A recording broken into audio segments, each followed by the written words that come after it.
I'm a volunteer with the Art Center, and my particular interest is literature. And this all started, we were talking about this last February. We wanted to get a literature series going here at the Art Center to complement the many art forms that are presented. And we started out saying, well, let's do the literature of Kilauea, because at the time and the place where we live.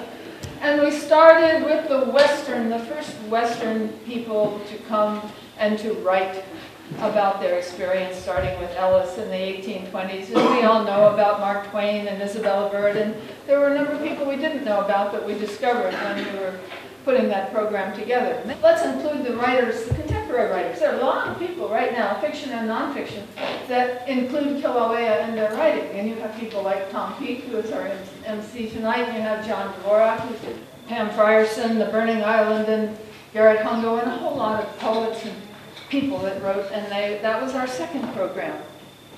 And then things took a turn. And Kilauea began to write the program. And I think it's the best possible outcome when people here and now are telling the story about what's happening here and now. It couldn't have gone, literarily speaking, it couldn't be better. I think when we tell our stories to each other, we get to know more about our own community. We get to know more about each other.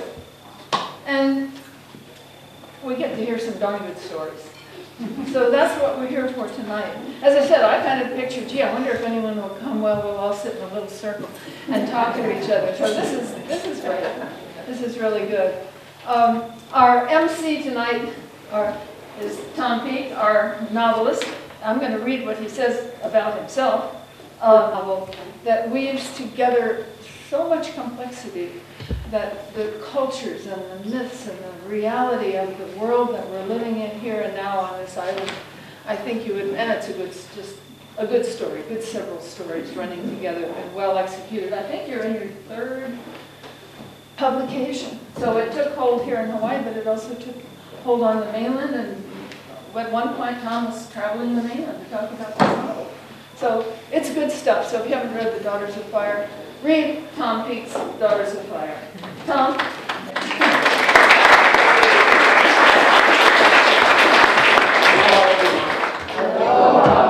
I'm going to be the MC tonight. So I just have a few preliminary comments and some caveats about the evening. For every event in history, there are first-hand accounts. And it's those stories that, taken together, make up the event's enduring narrative. Often the bigger picture of what happened in an event is best illuminated by the singular, poignant experiences of the people who are directly affected by it. So tonight is the first attempt to gather those bits of that larger narrative about what this community endured last summer during the seemingly endless earthquakes, daily summit explosions, periodic ash falls, and the gnawing anxiety generated by the largest caldera collapse in more than a century. There are two caveats. Tonight's stories are just a small sampling of Volcano area residents' experiences. Nothing more or less than an invitation to others to come forward and share your own stories at the next opportunity. There is nothing representative about the people speaking tonight, other than that they accepted the broad invitation to share their stories that was sent out via word of mouth. The organizers' hope is that the people breaking the ice tonight will stir others to participate in the future. The second caveat is that tonight's storytellers will speak as private citizens, telling their personal stories as Volcano residents, our neighbors, not as representatives of any organization or government agency that they might, in other settings, speak on behalf of. Even officials have a right to be plain old human beings and express themselves as such. There are some mahalos I want to send out to Caroline Garrett and Anne-Marie La Rosa for putting this whole thing together. To the Volcano Arts Center staff for all your logistical support.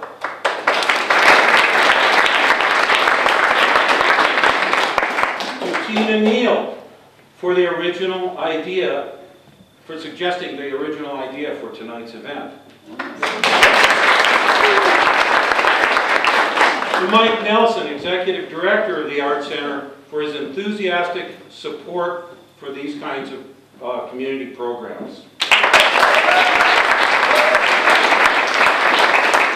And most of all, to you, the audience, for joining us tonight. To our speakers, please don't rush when you read or tell your story. Let us relish your account. And I apologize in advance if I have to stop you because you get carried away and go beyond your allotted time. So, we're going to start off tonight with Tina Neal.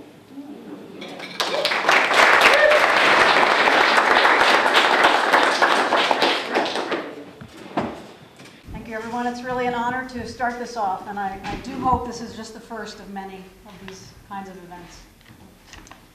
Here we go. My story is called Time to Go. Bang! Another earthquake rumbles beneath me in my office at the Hawaiian Volcano Observatory. I look up from my quivering computer screen and peer out the window at Halemaumau crater, and I exhale. It's time to go. I dread those words, but it was becoming unwise to be here, perched on the rim of Kilauea caldera. Importantly, no one, not even those of us with deep knowledge of this volcano, could say with certainty how bad this could get. Are we just the frogs in the slowly warming pot? Unthinkable, leaving the HVO building. At our last staff meeting, I cautiously suggested to staff that they begin thinking about working off-site.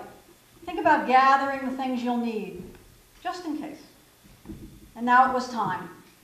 Preparations to move to the university in Hilo that were put in motion a few days ago are now in full sprint.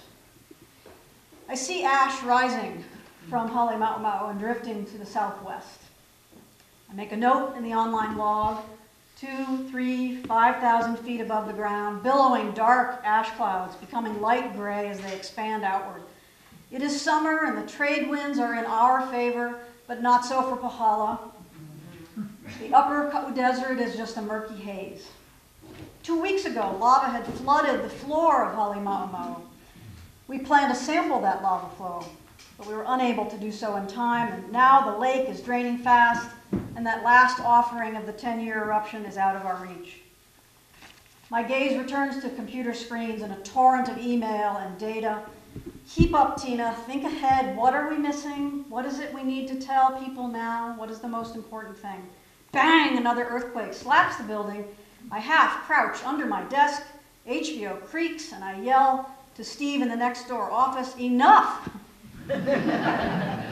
Rising from the brace position, I walk into the lobby to watch the earthquake signal roll across the monitors.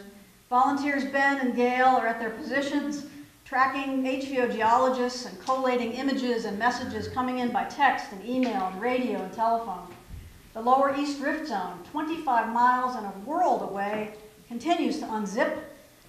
Magma from the summit drains in response. The big TV screen above me, the image clears and I see the lava lake, smaller and smaller in area as it falls. Its incandescent surface will soon disappear from view. I glance left at the ground tilt record at the Uakahuna Vault across the road, steady as she goes, down, down, down. Just yesterday I thought that trend might be slowing. I wished it was slowing, but no. The lower bank of monitors shows a day of seismograms crowded with traces of dozens of earthquakes every hour, a frenetic and unfamiliar volcanic chatter that is also not slowing. I chat with Ben and Gail about the latest from HVO field teams, and I'm worried about them, driving, cracking roads and hiking through the grass, chasing lava flows and fissures day and night. On a whiteboard in the lobby in Gail's neat handwriting is a list of geology teams by date, around-the-clock shifts planned for the rest of the month. Will this really go on that long? I need to move and think, and so I slow walk the rectangular hallway of HVO's main floor. The stairwell catches my eye. Oh, the HVO basement, packed with records, equipment, rocks, artifacts, Don Swanson's office. Could it be moved in time, and where would it all go? The wall of portraits, my photo at the end of more than a century of HVO directors, legends, mentors, friends. What would they be thinking now? Kevin is hunched over his crowded workbench preparing monitoring equipment for the Lower East Drift Zone. Next door, Brian is in his cockpit of computer screens working to locate the growing backlog of earthquakes. Empty offices, freshly painted. One for Patricia, a gas scientist due on island in just a few weeks. I walk in on Ingrid in her new Caldera View office, boxes still to unpack. She doesn't see me at first, focused like a laser on GPS plots and rainbow-colored radar data. She is intent on making sense of it all, even as the building shudders around her. In a neat office in the middle of the building, home to countless interviews, there's Janet on the phone again, keeping up with the media onslaught. She's nursing a badly injured ankle, but seems to be at work day and night and day again. Steve is wrestling with more forms required by the fast-growing formal incident command system in Hilo. We speak quickly about the latest changes and he gets back to work. I return to my corner office now and look out at a quiet Halemaumau framed in the window. Extraordinary though it is, deep down to me, this unfolding event is really no surprise. That it is happening now on my watch is truly unexpected. But geology and story have both long foretold this day. Standing in our observation tower, looking out across the caldera, how many times had I described to visitors just what could happen, what would happen? Joking just a wee bit about that crack in my office floor. Bang, another jolt, this one a solid punch from directly below, as if the earth itself was saying, hey, time to go.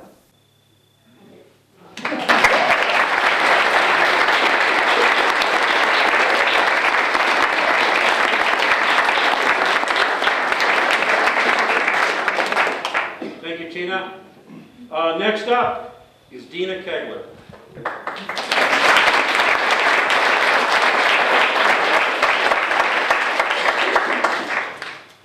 May of last year. I admit I'm feeling a little bit angry about this one because I'm so excluded. This isn't my first rodeo. Back in the 80s, I was out there with Pu'uo'o. I sat beside Queen's Bath the night she went under and fought the fires in Lower Kalapana and watched Waha'ula burn. I walked up to the flows as close as I wanted to get, tasting the wind and feeling the heat. But now I'm locked out, roadblocked at every turn. If I look quick, taking my eyes from driving along Highway 11, I might just catch a glimpse of the distant fountaining. But the national park where I worked for a decade, my park is closed to me. The secret places where I would go in the crater to overlook the crater where I could sing or chant in solitude, they're not there available for me anymore. They're off limits. There's no access anywhere to pay my respects. Really? I'm a little bit miffed about this. Summer. First, there were those lava flows of Lower Puna, eating through houses and coral reefs and tide pool habitats as a lot of good folks fled, with little more than a pickup truck of their boxed memories, and too many dogs and cats and horses and goats got left behind to fend for themselves in the fumes. Those events have been bad enough. But now there are the earthquakes and our land roils. Hundreds of quakes every day, mostly small, some not. I'm sitting at my desk and suddenly feel nauseous, like a tilting vertigo. And then quick, I look at my water cup. Is the water tilting or jiggling? Wiggles in the water are good, meaning that it's the meaning that it isn't a sudden case of my own quivering butt shakes. So I breathe, relax, and enjoy the ride until a bigger shake jolts me awake in the night. I hear the windows rattle and the house joints creak and try to go back to sleep after that because, of course, life goes on tomorrow. Our crater, our lovely symmetrical Halemaumau morphs. Edges collapse, rocks cascade, and she expands and deepens while wildly belching clouds of gases and ash plainly visible from our upper lanai. Thank goodness the trade winds keep blowing the ash and fumes away from us, but poor Ka'u downwind. I've heard they closed the Pahala pool where I usually swim because the cleaning filter can't keep up with the task. Here in Volcano at the community center, they've given out particle masks to filter the ash. I take 4, 1 for each member of our family, but they don't give out doggy masks. Early on in the eruption, we woke up to find a dusting of powdered sugar over our cars and porch. Only it wasn't sugar, it was ash. I pulled my fingers through it, gritty, unpleasant, but not threatening, merely curious. Facebook is fastest to report the local news, as let neighbors post videos and pictures. I think that I shall never see a day without a 5.3, says one Facebook post. I show it to Tim and we laugh at the sad truth of it. We watch the news and official websites with rapt attention. The highway, our lifeline in and out, is sinking and splitting. Metal plates span the crevices across the road. And now today, if all this weren't enough, a hurricane is bearing down on us. Due tonight or tomorrow. We all know the drill. Take the tarps off the parking area, move the bicycles to the porch, weight down the empty rubbish bins and the garden pots. Those tarps. Em and I are out in the blazing pre-storm sun, unlashing the straps from the pipe structure. I notice Kelly's hair, those loose, thin strands of wind-blown bits from the volcano. While pulling on the tarps, the needle-like glass strands rain down on me. Not nice stuff, this. In your clothes, it's hard to get out, and little bits can remain in the fabric to prick at your skin even after a wash and a tumble. And if a sliver gets under your skin, it itches and hurts. And if you try to dig it out, it breaks off, a glass shard of the goddess, becoming part of you forever. So I'm standing there, my eyes downcast, hoping to keep the stuff out of my eyes. And I see strands of it on my dark green t-shirt. It's sort of beautiful, actually. I never realized before how light-colored the hair is. Golden brown, nearly blonde. Ehu hair. Peli has ehu hair, as if singed. I imagine it. Cascades contrasting against her darkly folded lava skin. And fiery orange-red fingers and thick, billowing, gray-brown breath. And because I'm learning Olelo now, because I can, I whisper, E Peli, ui ko lauohu ehu. E Peli, ui ko lauohu ehu. Peli, your hair is lovely. And this is today's small discovery. Winter. 2018 is ending now. For all these months, I've barely been able to touch the subject of this event. It's like a too hot iron skillet on the stove. I've had to let it rest a while, let it cool. The scope and pain and awe of it have been too raw and too real. So now it must be time, because the activity is paused. And as I work in my studio, it is volcanoes and clouds of ash and layers of rock that appear. I'm processing. I look back at the pages of my sketchbook where I've made random notes these months, things that are sad or funny or curiously memorable. I see some broken lines there. That was the day I was shaken with another 5-point-something. And now those lines are kind of precious, reminding me of another memorable moment in this saga of the summit.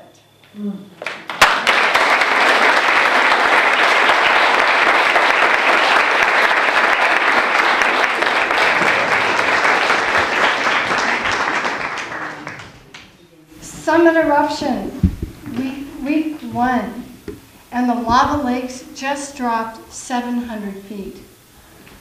My adrenaline's still surging from the 6.9 earthquake on May 4th and the shallow quakes under our house in Mauna Loa Estates, just 2 miles from the caldera.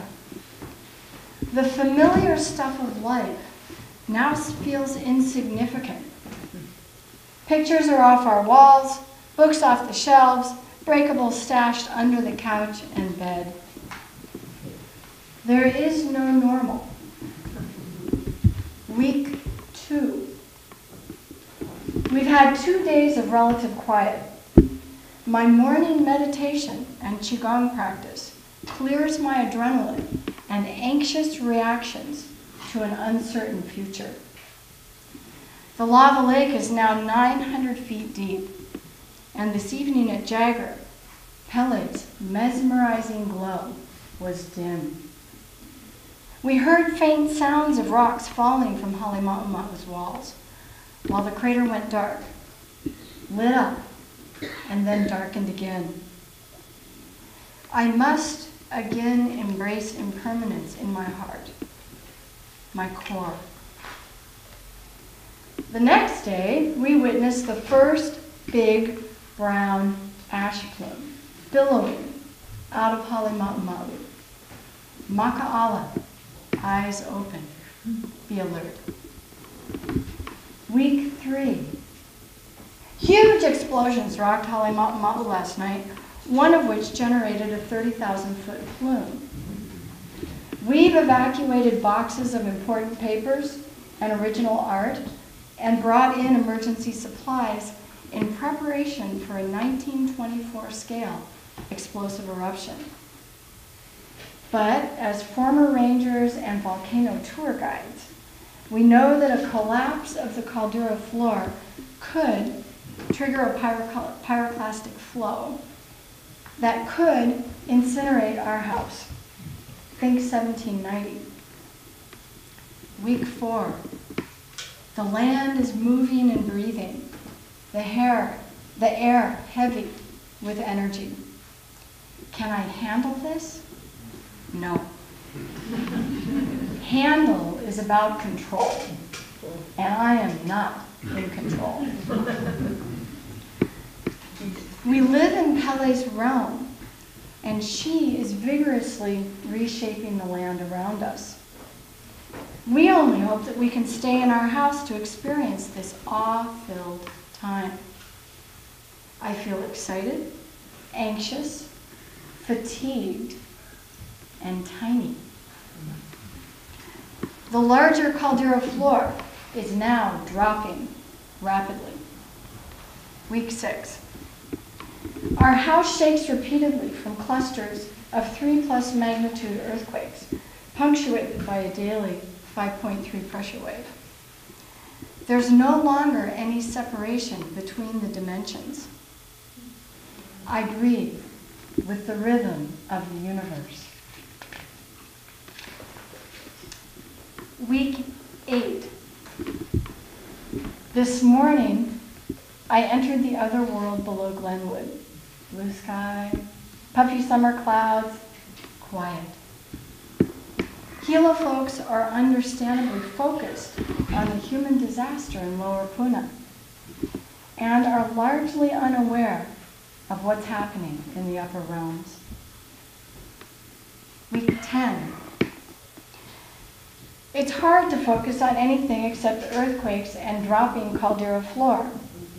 Theoretically, I'm back on a painting schedule, but yesterday I was so tired from not sleeping that I just wandered in circles. In my dreams, I fly over the opening and around its edges. I would love to stand on the caldera floor.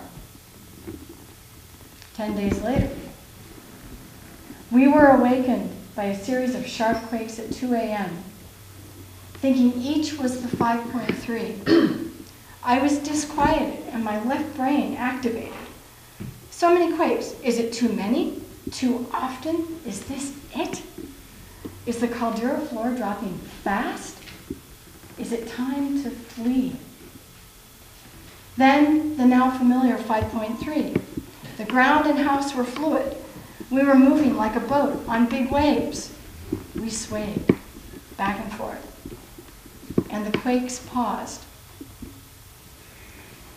The eruption's no longer following that of 1924. We are in uncharted territory. Week 12.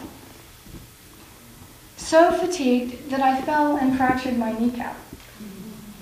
Lying on the couch now, leg elevated, it's actually good to stop the forward motion. But if we have to evacuate fast, it'll be more tricky. Breathe in, breathe out. Do I really miss normal? No. We're journeying into the unknown. Just breathe. August 4th. Fewer earthquakes today. A welcome respite, even if only for a moment. The next day, no earthquakes. And the weight of the air has lightened. Quiet. 2 months later, standing near the southeast caldera rim, looking in, I'm enraptured by the ceaseless motion of steam pouring out of the now voluminous crater.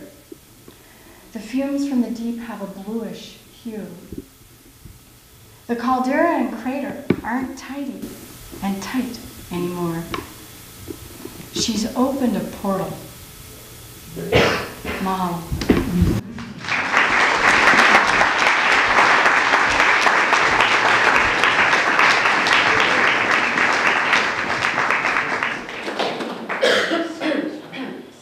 Thank you, Catherine. Next, we have Miley Dunton. Miley is a third grader from Volcano School of Arts and Sciences.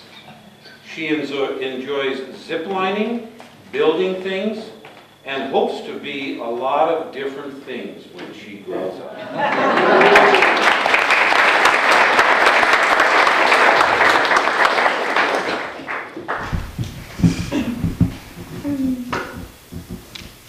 My story is called My Perspective of Last Summer.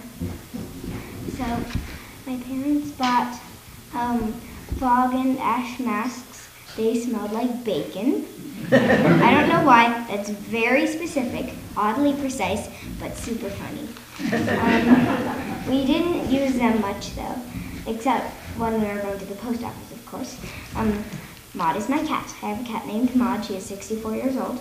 She is a city cat that I brought from New Jersey when I moved here. She just went basically crazy when the earthquakes were happening because she had never been in an earthquake before. And she was just yowling all the time and pooping on my mom's rug.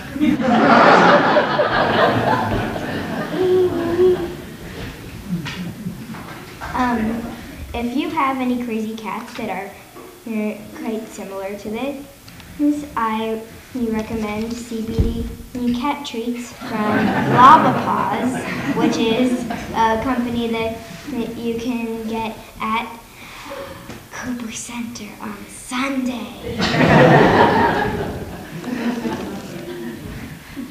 Our house has two types of seismometer. We have 3 very big windows that weigh whenever there's an earthquake. We also have mugs that hang on hooks, which swing every time there's an earthquake. Otherwise, it's just someone jumping. My mom and my dad were watching a movie called Dante's Peak. There was an earthquake at one point, and during the earthquake, there was actually an earthquake.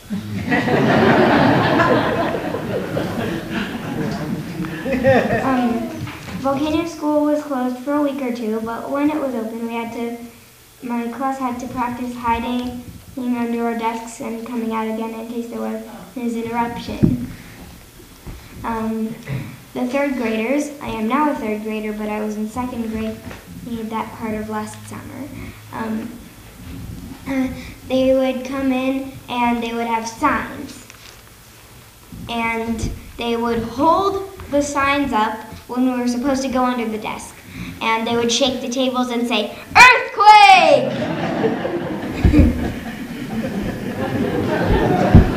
I know. One of the things that I want to be when I grow up, or at least one of many, is a comedian.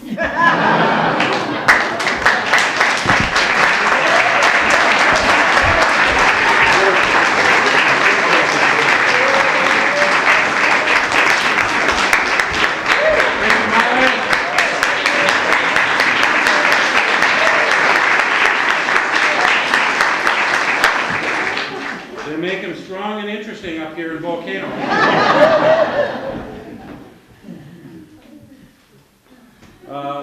Next up is John Broward.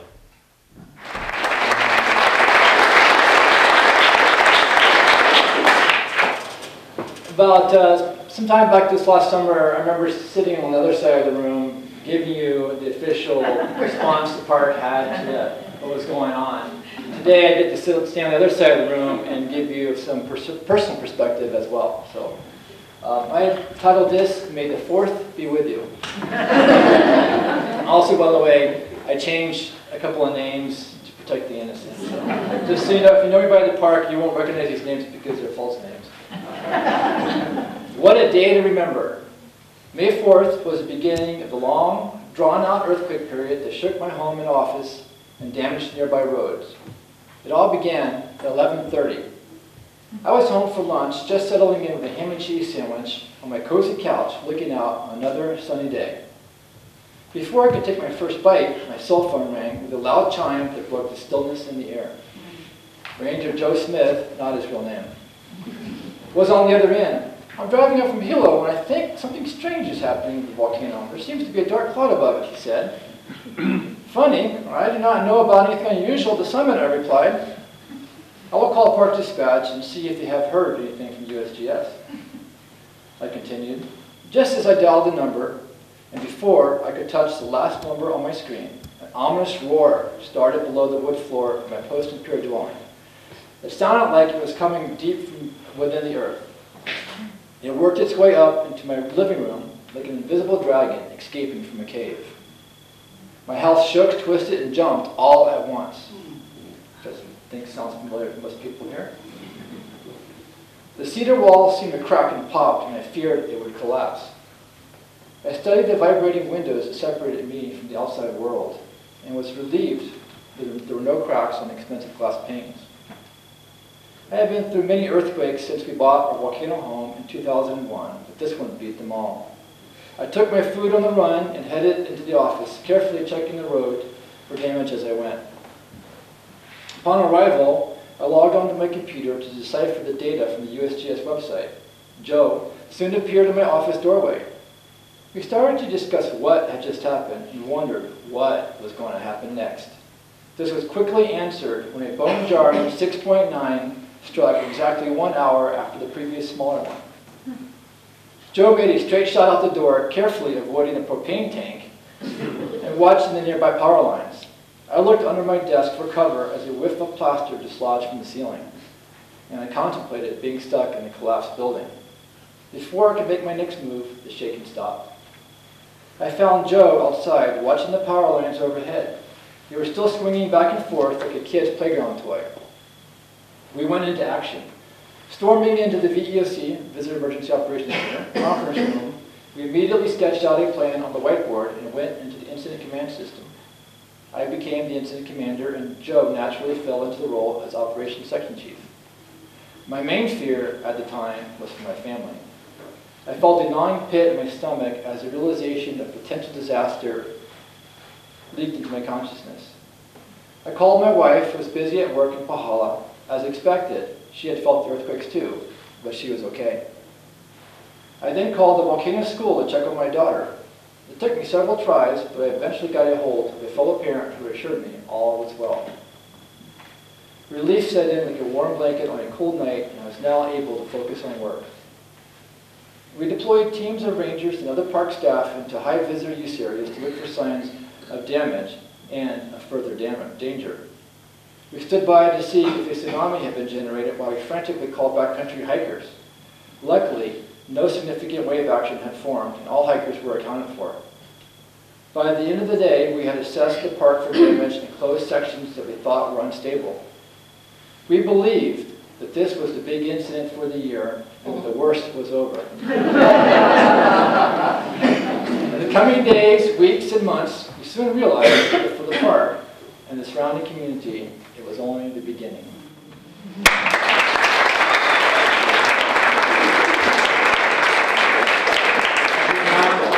So we're going to take a 10-minute break so you can stand up and stretch. The second half of the program has a lot of star action and passion put him in the top of his field. For this reason, he trains park interpreters and is often seen helping residents and visitors better understand the geology, biology, and Native Hawaiian culture of Kilauea. Dean also coordinates and hosts the park's award-winning After Dark in the Park programs, always introducing and praising interesting speakers.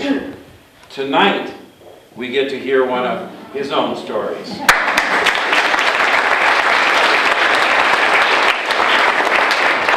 Thank you very much, and thank you to Caroline and Anne-Marie for inviting me. Thank you so much for the opportunity to step out of my role as Ranger Dean and just to share a personal story. So when I was first asked to do this, I started to put together some of my thoughts of things that had happened. April 30th, Pu'u'o'o starts collapsing. May 2nd, Halima'uma'u is draining down into the mountain. May 3rd, Fissure 1 opens up in Leilani Estates, followed by 23 more fissures. Over 80,000 recorded earthquakes, including the 6.9, 875 new acres of land added. I thought, what an amazing transformational event. That'll be a cool thing to share. And then I started thinking, and it's pretty sterile, right? Yeah, it's just geophysics. And I was like, this is interesting, but they asked to share a personal story. And I had a personal story. Unfortunately, my personal story resulted in me crying. So I said, oh, I don't think I should share that. It's too personal. And then I thought about it and I thought, you know what? I'm going to share it.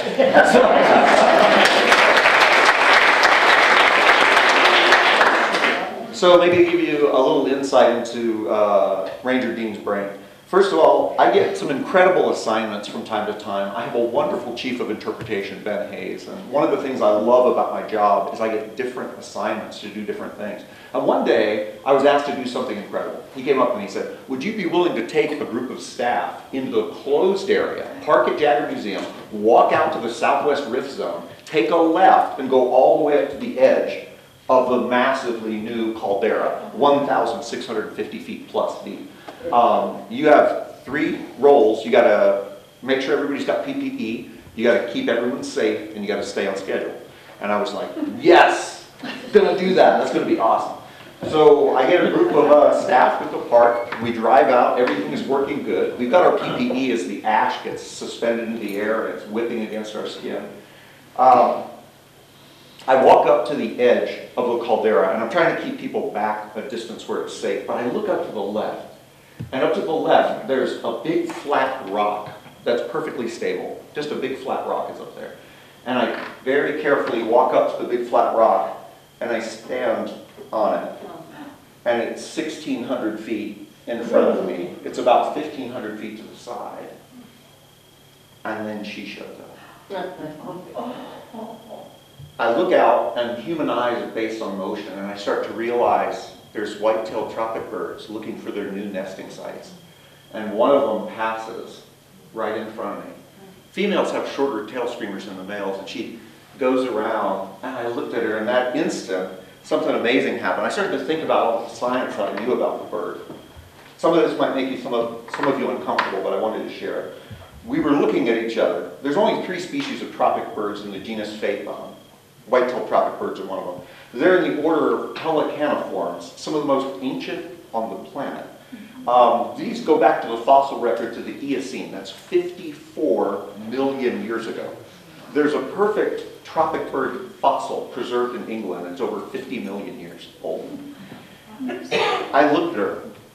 I thought about her. In that time, you crossed oceans across the entire planet, but breeding only on isolated tropical islands that you discovered, long before my kind were even walking erect. While you live very long lifespans, you lay only a single egg to incubate here in the volcanically worn cliff walls, now found in the tropical Atlantic, coastal Central Pacific, and ancient Indian Oceans.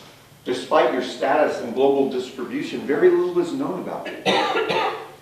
You are young and ancient at the same time. You are a living fossil and an enigma. Scientists of today call you Phaethion lepturus. English speakers call you white-tailed tropic bird or bosun's bird. The Hawaiian people called you Koa'epea, while the ancient Chamorro people called you Utak. Because you predate humans by a long shot, you've been known by many names in the human tongue, as though that mattered. Dr. Paul Banco taught me an important word. The word is primacy. You see, you didn't need anyone to name you or to name your home. If any species can lay claim to this amazing place, it is surely you. In our arrogance, we decorated ourselves with your tail feathers in virtually every human culture. We claim that we are connected to you as brother or sister in the way that all nature is connected. Unfortunately, I can no longer labor under such delusions. My species has been on this earth only a short time. According to Dr. James Lovelock, all indications from the fossil record show that we are, in all likelihood, an evolutionary dead end, like so many other species in the fossil past. Then she passes close a second time. Now I'm standing on the rock and she is only about 3 meters away from me.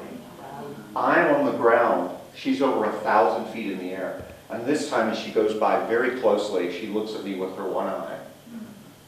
She cocks her head to one side and she lets out a call as she circles. The sound of her voice bounces off the back of this giant, now speaker, caldera, that the echoes come back to me. I am overwhelmed with emotion. She gracefully glides past, she lets out her call, as if to acknowledge my existence. If Lovelock is right, and compared to her, my species' time here is brief. Will some part of you please remember me? We weren't all bad.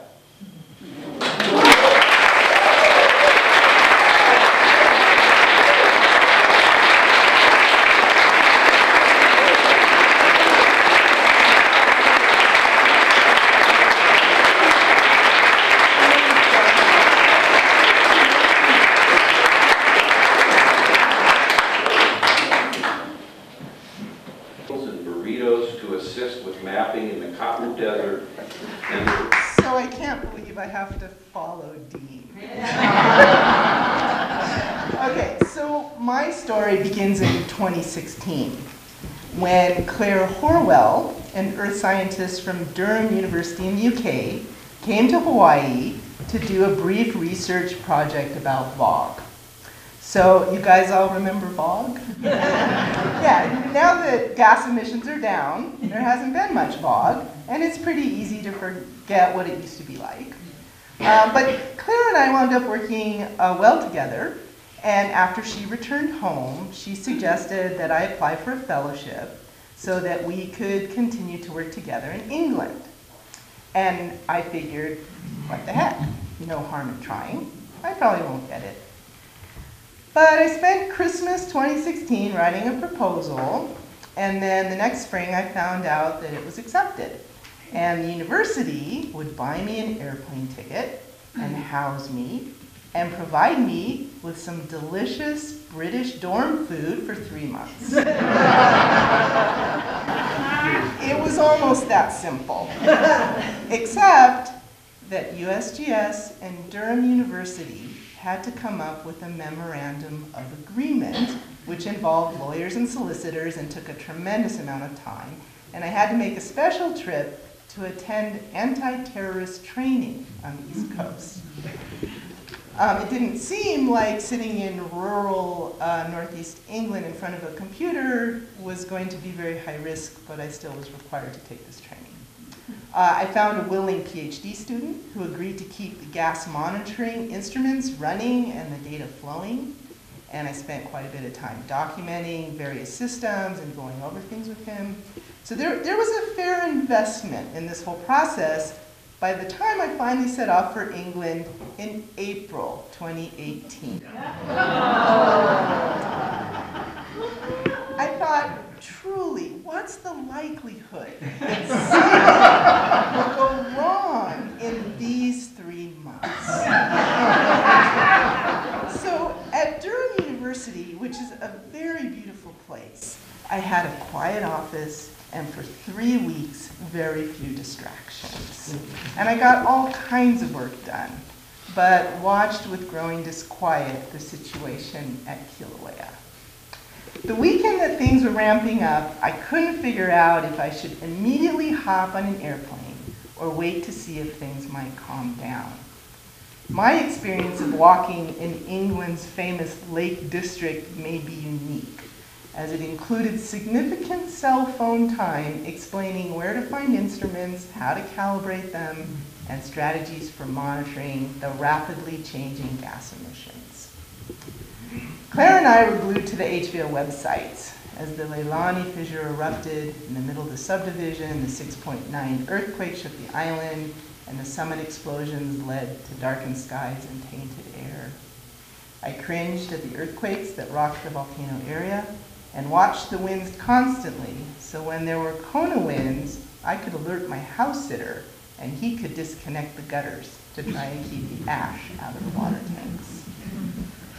I felt like I was in the midst of some twisted chapter of that famous kid book, The Wind in the Willows. I would walk to work through the idyllic English springtime. There were cherry blossoms lining the walkways and daffodils flanking the stone lions that were flanking the picturesque old university buildings. In contrast, the images coming out of Hawaii reminded me of the Kumulipo. I knew all of it was real, but it felt totally surreal. The changes and devastation were disorienting, even from 7,000 miles away. But of course, it was just a fraction of what people here were experiencing. Every single day, I was of 2 very different mindsets. I was either frantic to get on an airplane and come back, or 2 hours later, I would decide, how can I go back? This is such a rare opportunity. And if I leave now, we'll never finish this cool thing we're working on. Because Claire and I dropped all of our proposal plans and worked exclusively on eruption activities from 11 time zones away. During the UK day, we created and updated web pages and responded to health and safety issues. And then during the UK night, I would support the gas monitoring activities that were occurring back at Kilauea. In the end, I stayed in the UK for the full 3 months, and other volcanic gas geeks filled the void at Kilauea. It seemed that each time there was a need for another gas person to rotate in, I was in the middle of some eruption-related project that seemed just as important as having my boots on the ground in Hawaii. When I finally returned home, I had the opportunity to witness the mighty Fissure 8, to collect some incredibly interesting gas data, and experience my dog bolt off his bed with every earthquake. In the big picture, so many had lost their homes, beloved landscape gems were buried by lava, my workplace of over 2 decades was no more. More subtly, I could feel the loss of the lava lake at the summit. I was used to seeing the glow from my bedroom as I drifted off to sleep, and its absence was palpable, something beyond just missing the illuminated sky. 1 month after I returned, the eruption ended. I seemed to have a knack for being off island frequently wooing foreign volcanoes during Kilauea's important life events. In 2008, I rushed home from Indonesia as it became obvious that something was happening at the summit. I barely made it back before the initial explosion that led to the decade of lava lake activity at Halimau occurred. I was gone for the early drama when the flows from Pu'uo'o threatened the town of Pahoa in 2014. I was in Costa Rica, reveling at Turrialba's ash explosions when the summit lava lake had its first overflows in 2015. And the park was so bloated with visitors, it was hard to even get to HVO. From this vantage, 6 months down the line, missing much of the volcano altering activity of 2018 feels like a big hole. Thomas Jagger, who was also invested in the mysteries of volcanic gas, was off island and missed the famous 1924 summit explosions. This makes me feel marginally better. As if I'm in good company. But I continue to wonder about the whims of time and space and Tutupele.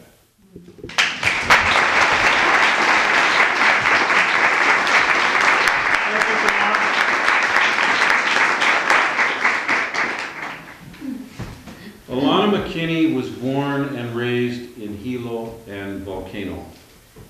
She and her late husband, Doc, founded the Volcano Winery. Alana also started the volunteer organization that is now Friends of the Park. She describes herself as the oldest and longest living park volunteer who started in 1987 and is still volunteering.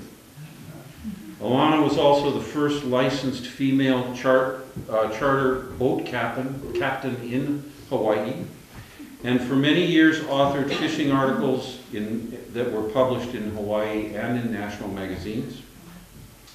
Our most senior storyteller tonight, Alana has probably witnessed firsthand more volcanic events on this island than anyone in the room. And as a little girl, she met Thomas Jagger. Tonight, she will share a few of these stories. Auntie.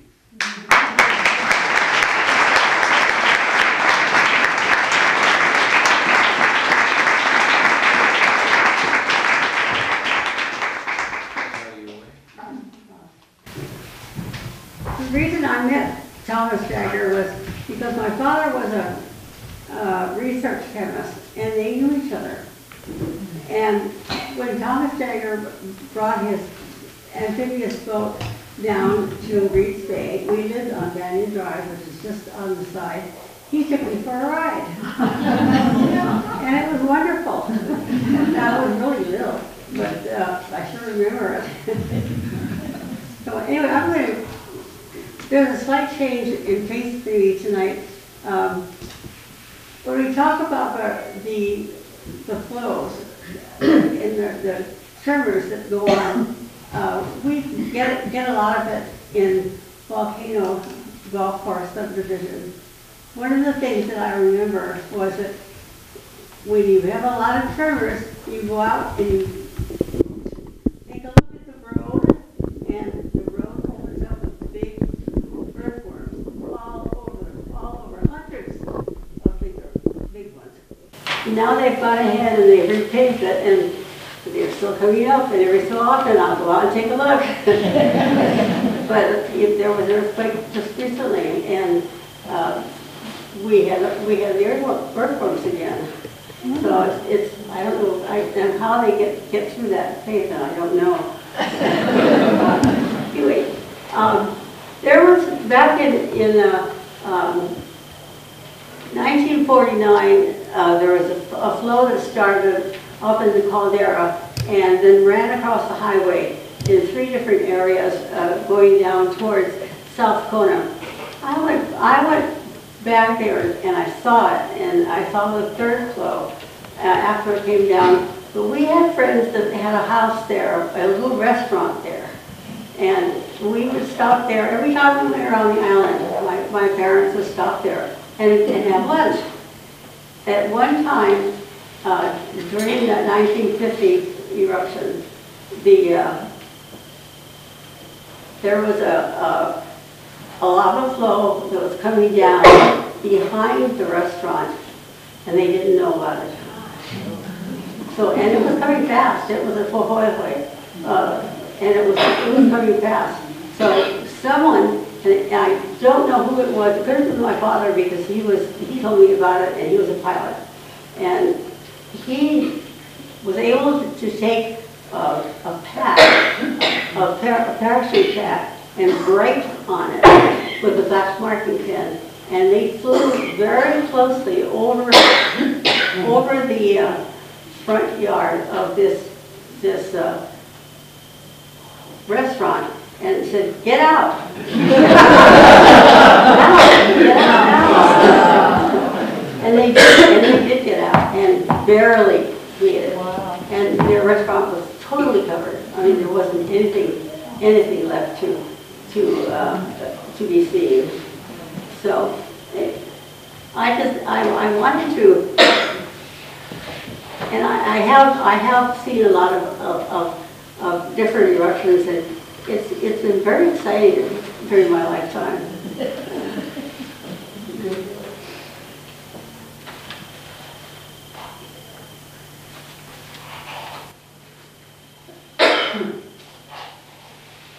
The owners of the small restaurant never did go ahead and build another one anywhere. They felt that was their last chance, and there really was no need to do it again or take the chance. And I felt that was probably a pretty good idea too. But anyway, I just wanted to share that particular thing with you, because it can come down so fast, and the lava flows very, very quickly, and if you're not really aware, you would lose everything and not realize what was happening. And I just wanted to share that little bit with you. And I did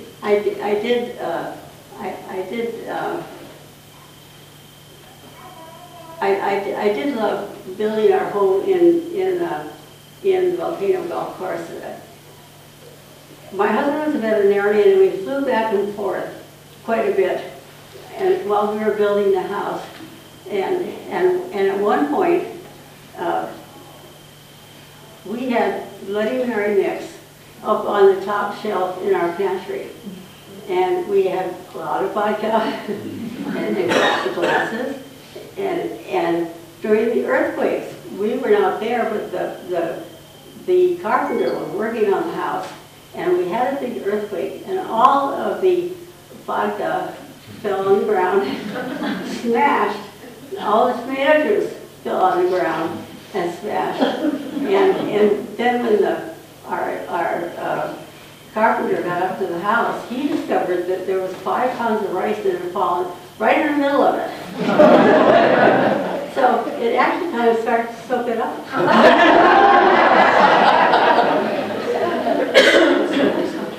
Anyway, I do thank you for coming tonight. It's been wonderful.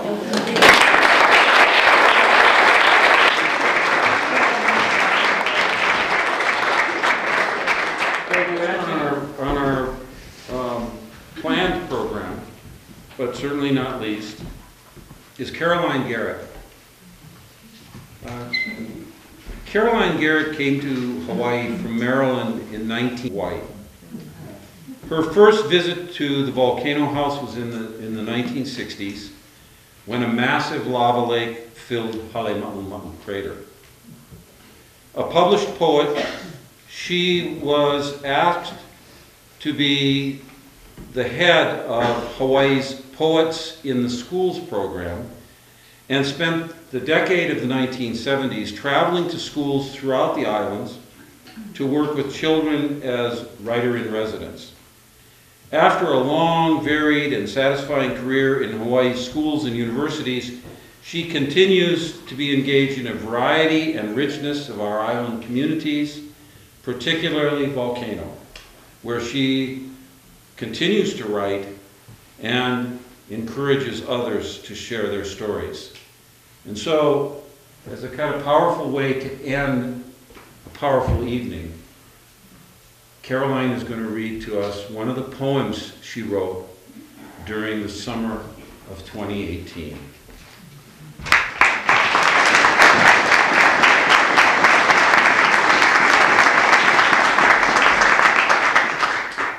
All right, it started, this is the last of a series of poems that I started writing because, like so many of us out here, when the eruption started and the news was all over the world, we started hearing from people we hadn't heard from for decades at great distances. And so, though I don't usually do this, I started to write one of those Christmas letters to try to describe what had happened, and it kind of morphed into what you will hear.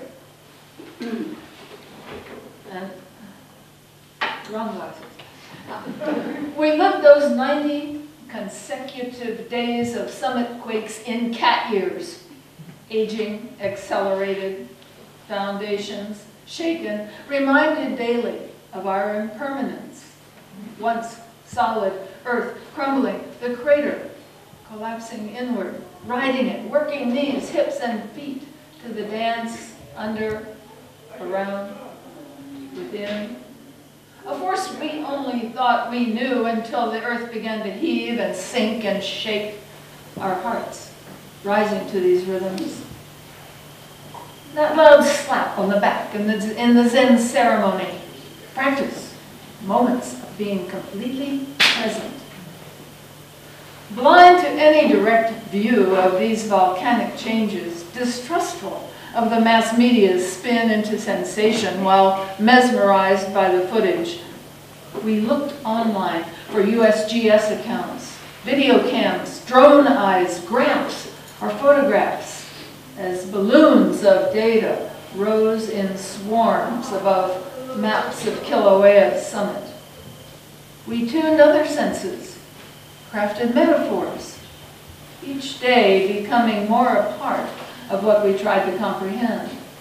At the coast, we flew above it through scrim of steam and smoke and cloud, doors off, to feel the heat, to smell it, measuring the sweeping breadth of that silver red river against threads of road and disappearing postage stamps of roofs. At the summit, we attempted to discern a pattern, 5.3 approximately every 23 hours. Any measure of seeming predictability was a slight reassurance. Unable to witness what was happening with our own site, park and observatory cleared, neither occupied nor visited, we recalled the footprints. Was that a 1 or 2% possibility of a pyroclastic wave enveloping us? Tried every way to know what we could of our prospects, talked to our neighbors, attended community updates, hoping Mayor Harry Kim or the scientist in charge, Tina Neal, could tell us. Pored over maps and models with park interpreters, speculated across post office and general store countertops, meditated with dozens living nearby, sitting together in silence, or to the rattle of timbers and panes.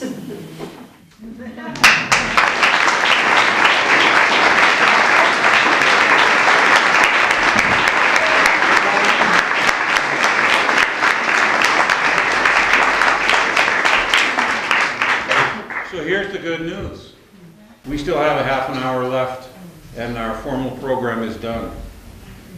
And so I think what we ought to do is take advantage of that.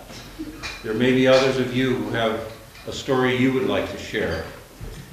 And in fact, what we'd like this to do is be a precedent.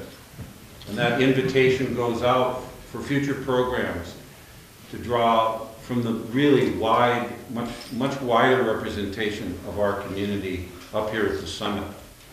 So let me just entertain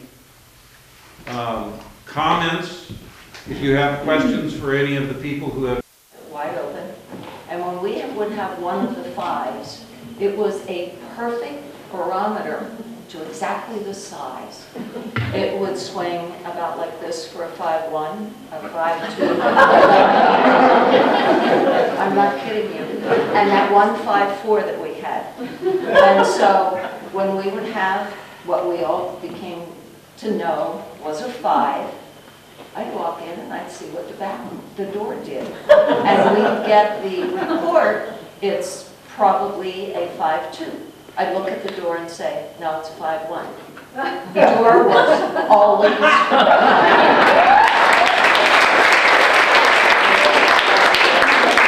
don't want to put you on the spot, John Dvorak, but didn't Jagger have some kind of instruments like that down?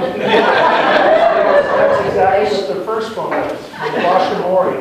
They were just like a hinge door. That's You John should have Dvorak. called me, I could have told you exactly. That, by the way, is John Dvorak, who's written the definitive biography of Thomas Jagger called The Last. Right here.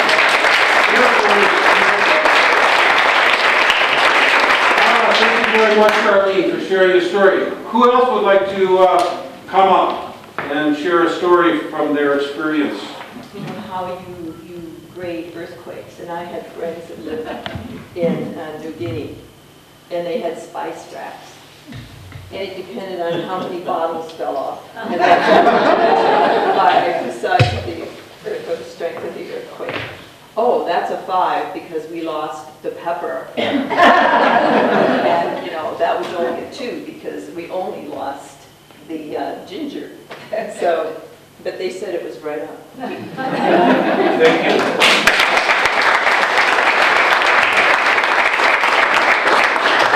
Anybody else?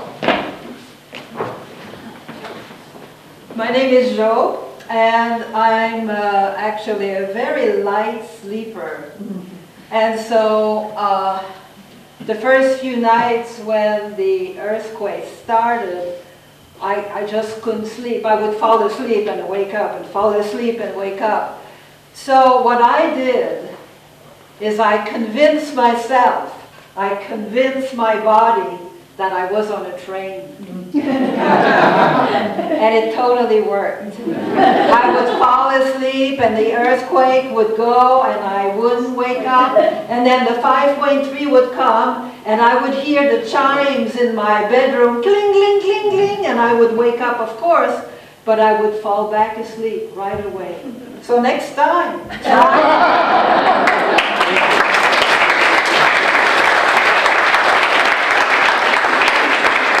Anybody else? Yes, please. Here I have the Volcano Out and About Facebook page. And I also, earlier this year, became the planning chief for the Volcano Emergency Response Team.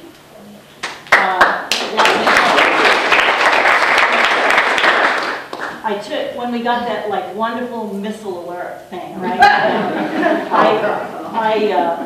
I was driving by Cooper Center and they were having a SWAT meeting.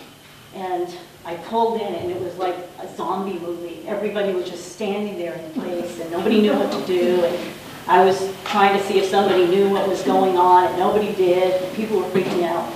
And I made a decision that day. I said, I don't ever want to feel this helpless in my life. Not that I could have done anything, but I said, I don't. And by the end of the day, I had signed up for the CERT training. And that's the Community Emergency Response Team that works with civil defense. And then from there, I got a ham radio operator's license. And I guess they thought that I was pretty enthusiastic because I think it was probably about March, beginning of March, I was approached and they said, you know, would you take on this position? It's a volunteer thing, it's the planning chief. And I thought, it's Volcano, what could happen?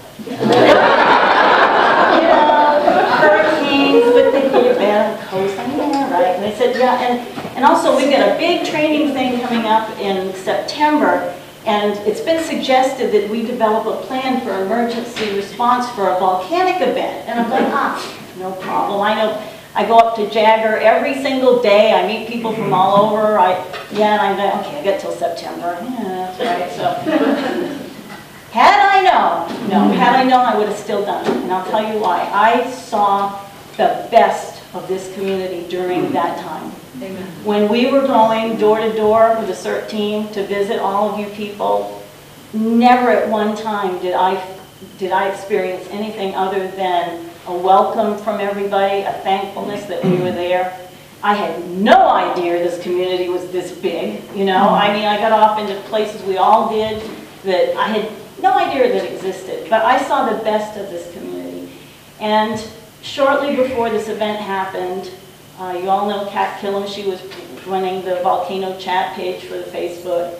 She decided to stop doing that, and I used to be a newspaper editor, and for a while, for a few years now, I've seen where the town was big enough that it could use something, you know, news type stuff, and I started that shortly before this all happened. And how people took care of each other in a personal way on that page, I just, you know, it was just wonderful to see. I mean, we developed Pele's playlist, right? I feel the earth. And a whole lot of shaking going on. I mean, there was so many things people come up with, and it was that little lightheartedness that kind of kept some of us, I think, totally freaking out, right? And then there was the bets. You know, everybody's betting on when the 5.3 is going to hit, right? You know, it's like, well, I'm saying 8:34 p.m. Well, I think, you know. And then when are we going to take our showers? And when are we going to get up on the ladder and do that stuff? I mean, we experienced things that no one else in the world has experienced as often.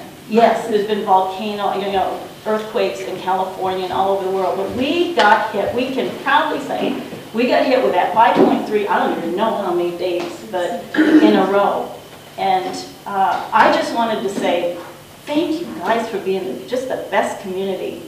Honestly, it was a privilege to be part of it during this time, and I think it just really glued a lot of us really together. And I don't want to have to go through it again, but if we do, we know we can handle it. So thank you.